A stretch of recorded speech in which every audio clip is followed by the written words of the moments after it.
آج ہم بات کریں گے عثمانی سلطنت کے 11ویں سلطان سلیم دوم کی، جو تاریخ میں سلیم نوش کے نام سے بھی مشہور ہیں۔ ان کی حکمرانی کا دور عثمانی سلطنت کے عروج کے بعد اہم چیلنجز اور واقعات پر مشتمل ہے۔ یہ کہانی ایک ایسے سلطان کی ہے جس نے اپنی سلطنت کو مختلف انداز سے چلایا۔ سلیم دوم 28 مئی 1524 کو استنبول میں پیدا ہوئے۔ ان کے والد عظیم سلطان سلیمان اول تھے اور ان کے والدہ خرم سلطان تھی، جو سلطنت کی تاریخ کی سب سے طاقتور خواتین میں سے ایک تھی۔ سلیم کو ایک شاہی ماحول میں تعلیم دی گئی، لیکن ان کی دلچسپی سیاست یا جنگوں کی بجائے آرام دہ زندگی اور فنون میں زیادہ تھی۔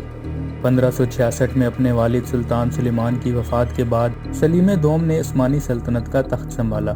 ان کی حکمرانی اس لیے بھی منفرد تھی کہ وہ سلطنت کے وہ پہلے سلطان تھے جنہوں نے زیادہ تر وقت میدان جنگ کی بجائے محل میں گزارا۔ سلیم دوم کے دور حکومت میں عثمانی بحریہ نے 1531 میں قبرص کو فتح کیا، جو عثمانیوں کے بحیرہ روم میں اثر و رسوخ کا ایک اہم قدم تھا۔ تاہم اسی سال لیپانٹو کی جنگ میں عثمانی بحریہ کو شکست کا سامنا کرنا پڑا، جو یورپ کی اتحادی افواج کے لیے ایک بڑی کامیابی تھی۔ سلیم نے اپنے وزیر اعظم کوسولو محمد پاشا پر انحصار کیا، جنہوں نے سلطنت کو داخلی طور پر مستحکم رکھنے میں اہم کردار ادا کیا۔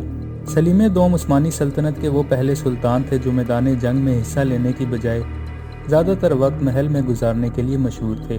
انہیں سلیم نوش کہا جاتا ہے کیونکہ وہ شراب کے شوقین تھے، اور ان کے اس شوق نے ان کی شخصیت پر گہرے اثرات چھوڑے۔ سلیم نے قبرص کی فتح کے ذریعے عثمانی سلطنت کو معاشی فائدہ پہنچایا، کیونکہ یہ خطہ اہم تجارتی راستوں پر واقع تھا۔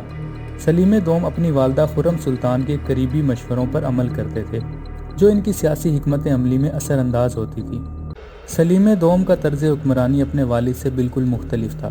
انہوں نے سلطنت کو وزراء اور مشیروں کے ذریعے چلایا، خاص طور پر کوسولو محمد پاشا نے سلطنت کے اہم فیصلوں کی ذمہ داری سنبھالی۔ سلیم دوم کے دور میں عثمانی سلطنت اب بھی مضبوط تھی، لیکن ان کے طرز حکمرانی نے آنے والے ادوار میں چیلنجز کے بیج بوئے۔ ان کے دور کو زیادہ تر داخلی استحکام اور بحریہ کے کردار کے لیے یاد کیا جاتا ہے۔